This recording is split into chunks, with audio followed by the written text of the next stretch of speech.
Dar oricum aveți o școală foarte frumoasă și mulțumim frumos dotării tehnice. Sper că ați pregătit întrebările, da? Lumea ei. Ce funcție deține? Da. Deci sunt inginer chimist. Din 1966 sunt șeful stației de tratare a apei din Măneciu. Întotdeauna am spus, în general, vedem că apa este peste tot în jurul nostru și, în general, toată lumea își pune problema, dar de ce este nevoie să tratăm apă de calitate? Și din cauza faptului că nu știm să avem grijă de sursele de apă, obiectiv, tratarea apei. În ceea ce privește procesul de tratare al apei, este foarte legat de chimie. Și în procesul de tratare a apei, în cazul stației de tratare a apei Măneciu, utilizăm o apă brută. Când spunem brut, ne gândim la un lucru care nu este prelucrat. De ce ați ales această meserie? Vreau să vă spun sincer, pentru că mi-a plăcut chimia. Se numea Aurora Miroiu.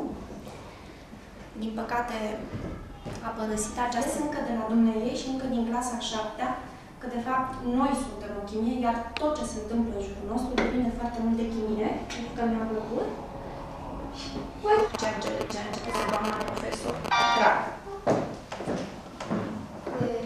Meseria doamnei Podurnac? Da, ascult. În ce anotimp este apa mai curată? Da, aici vreau să vă spun. Este foarte important atunci când analizezi conținutul unei ape, să știi ce fel de sursă de apă este. Pentru că diferențele sunt foarte mari între calitatea și între indicatorii de calitate a unei ape provenite dintr-un lac de acumulare, așa cum se întâmplă în cazul nostru la Măneciu, și indicatorii de calitate a unei ape provenite dintr-un râu, care curge pe o albie, da? De ce? Pentru că într-un lac de acumulare, extraordinarul și marele avantaj este că apa aceasta suferă un proces de decantare natural. Eu le-am mai spus unor copii, ca să înțelegeți ce este decantare. Sunt sigură, copii fiind, că v-ați jucat de numeroase ori cu apă și pământ și dacă ați lăsat-o în păhăruț sau în borcanel sau într-o sticlă, în orice, ați văzut că ce se întâmplă? Tot pământul se depune pe fundul borcanului, iar apa limpede rămâne la suprafață. Ei, în acea depunere de pământ, de mâl, de orice vreți voi, noi spunem de lest organic, da? În acea depunere se strâng și foarte multe alte lucruri dăunătoare sănătății umane, da? Și este un extraordinar de mare avantaj că într-un astfel de lac, apa de la intrare în lac și până la priza de captare, da? Ea se decantează în mod natural și scăpăm astfel de foarte multe substanțe care dăunează și care pun probleme în tratare. Comparativ cu apa unui râu care adună, colectează, strânge, dar nu are timp să decanteze. Și ea este foarte... Deci diferențele sunt foarte mari în ceea ce privește calitatea unei ape de lac față de calitatea unei ape de râu. Sunt considerate tot ape de suprafață, pentru că probabil v-ați învățat că sunt ape de suprafață și ape de adânci. Și asta din cauza faptului că apa, din cauza insolației, da, nu permite să circule probleme, da? Și deci este foarte diferită calitatea față de apa râului, care calitativ este influențată foarte mult de precipitațiile atmosferice. Atunci când plouă, vedeți și voi, și pe drum și oriunde, se adună șuvoaie de apă care curăță absolut tot și se duc în râuri. Și atunci este influențată. Deci, într-un lac de acumulare, poți să-ți faci o idee despre calitatea apei, chiar dacă condițiile atmosferice nu se modifică de la o zi la alta, pe câtă vreme într-o apă de râu, a plouat, nu mai e aceeași calitate. Deci nu mai poți să spui că e mai bună vara sau e mai bună ea. Măneciu se alimenta cu apă numai din priza de la fundul lacului, cum îi spunem noi, înțelegeți mai bine, pe o lipsă de oxigen, au o dezvoltare masivă de bacterii, se depun pe nisipul din filtre, se depun pe conducte. îți îngreunează foarte mult procesul de dezinfecție a apei.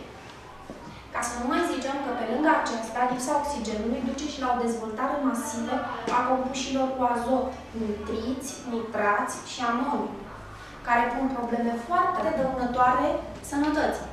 Și trebuie evitat acest lucru. De aceea vă spun, nu putem să spunem că vara din zăpadă are o încărcătură mare în azot. Și automat se dezvoltă conținuturile de azotați, da? Deci de nitrați, da? Și conținuturile de amoniu.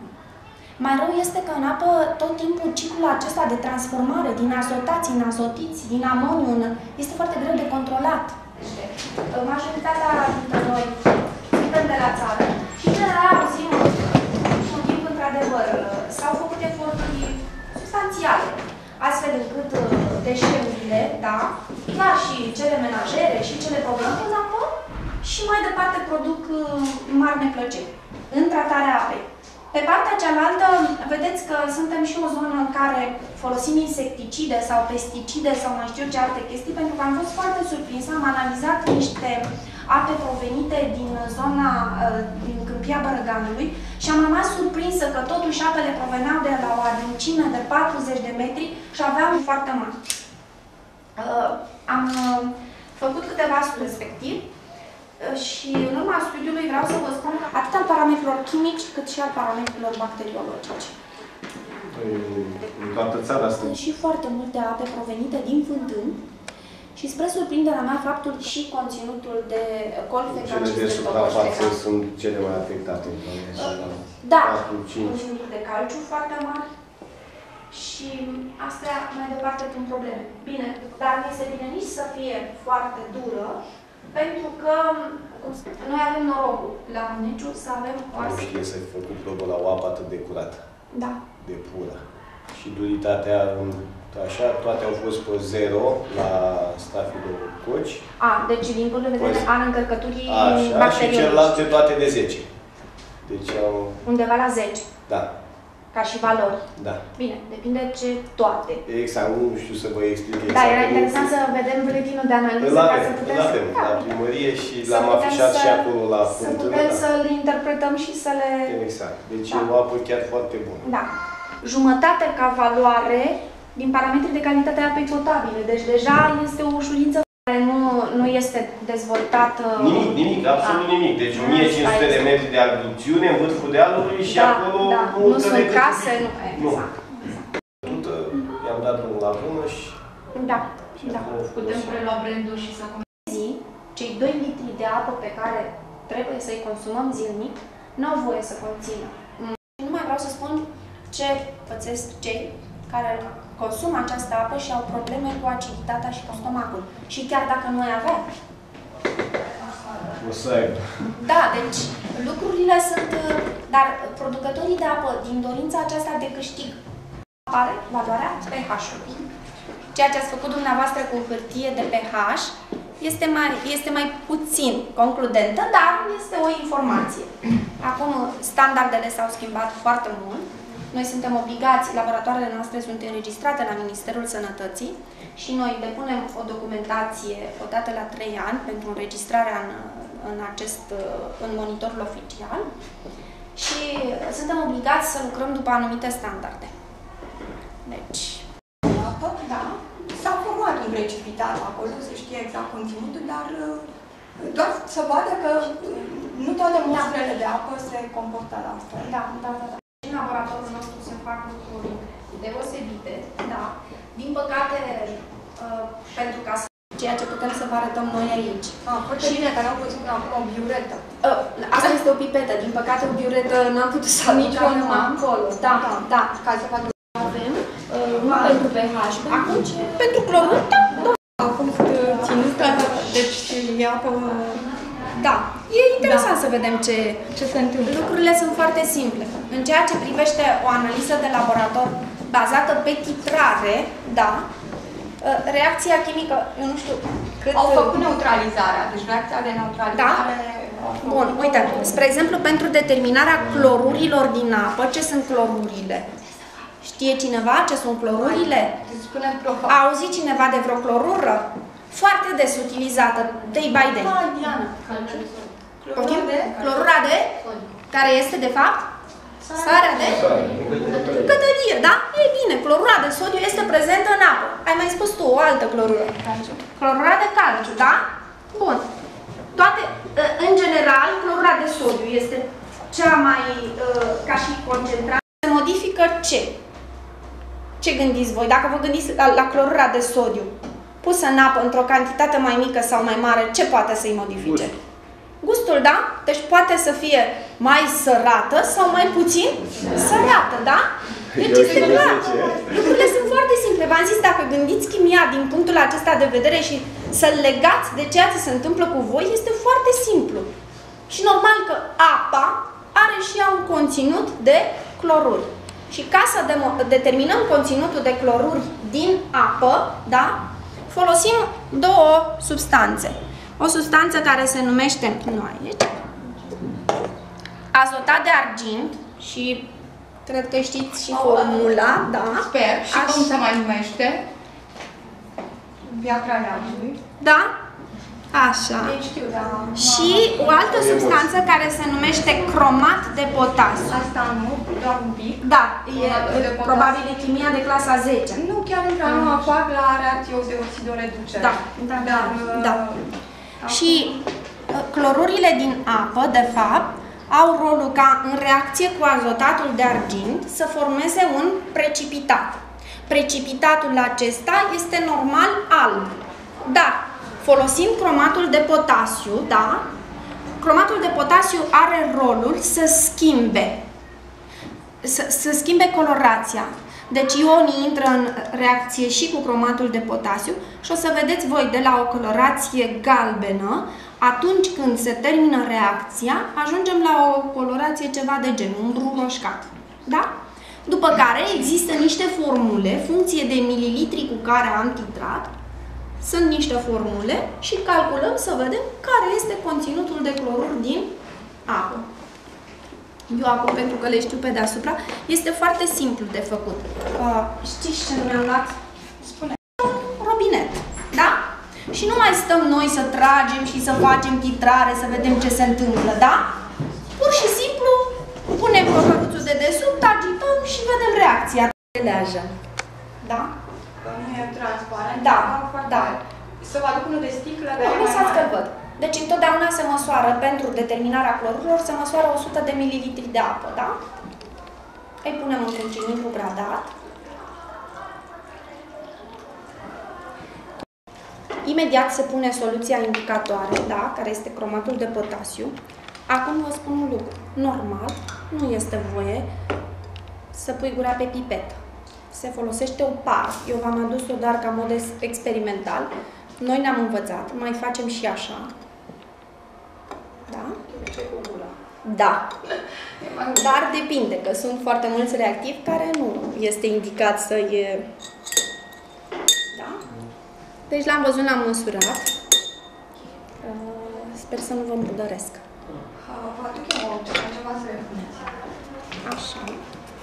Vedeți că aici regulile învățate la desen tehnic, la desen, nu mai au nicio... Nu mai gândim că dacă amestecăm ceva, un galben mai pronunțat cu ceva incolor, ăsta o să devină un galben slab. Nu.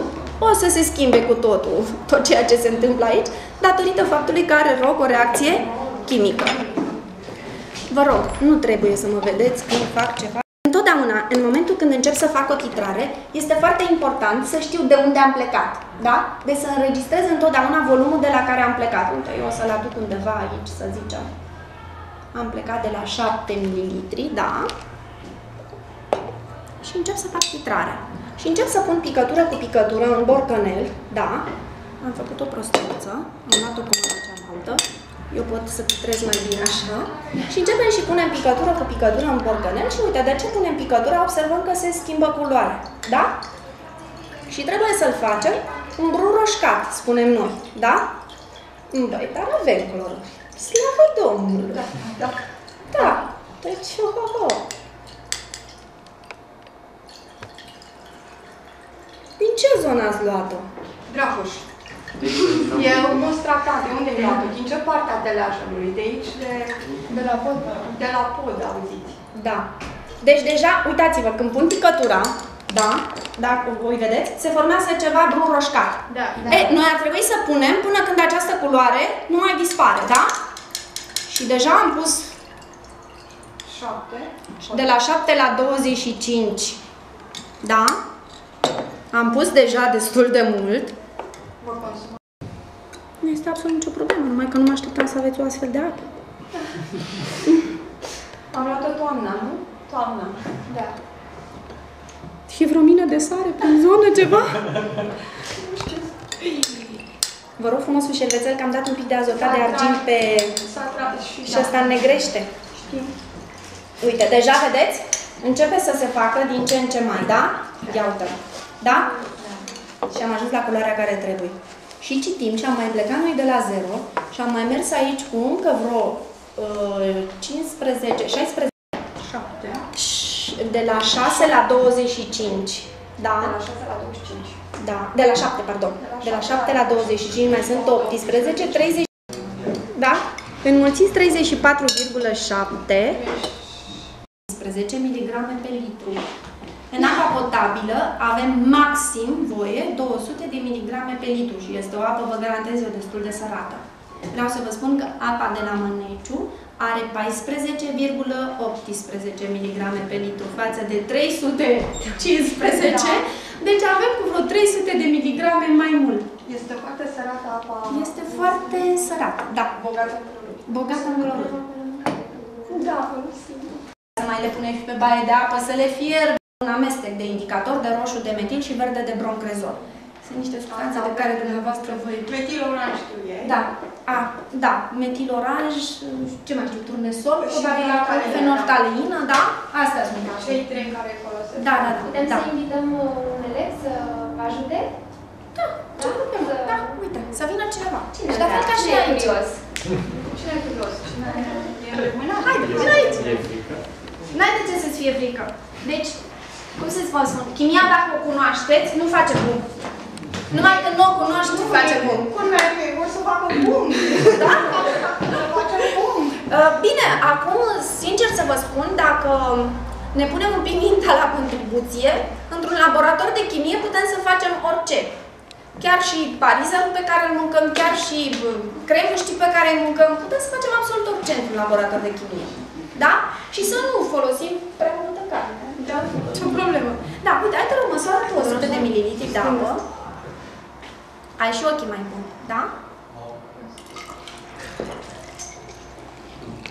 Știți cum se numesc aceste pahare? Da? E celălalt cu nume mai greu. Erlenmeyer, da? Berzeliu sunt drepte, da? Acestea se numesc pahare Erlenmeyer, da? Uite, da?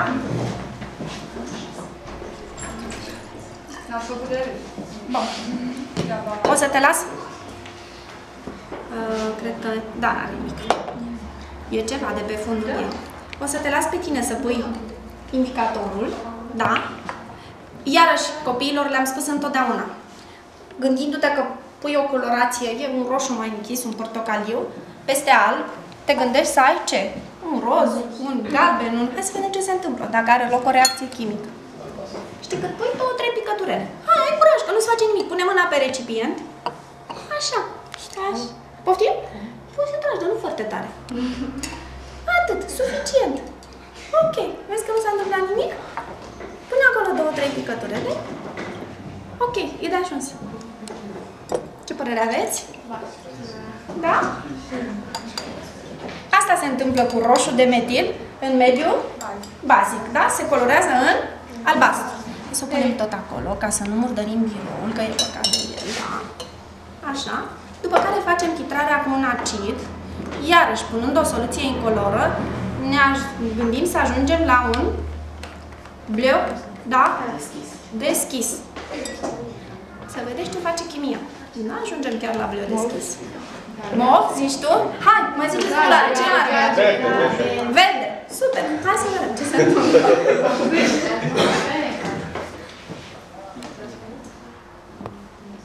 Să vedem și cât e de alcalină.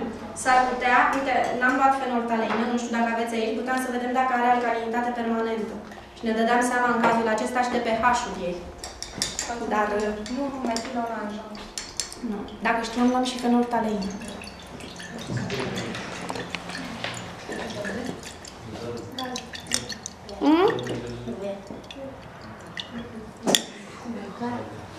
Îmi pare rău, da.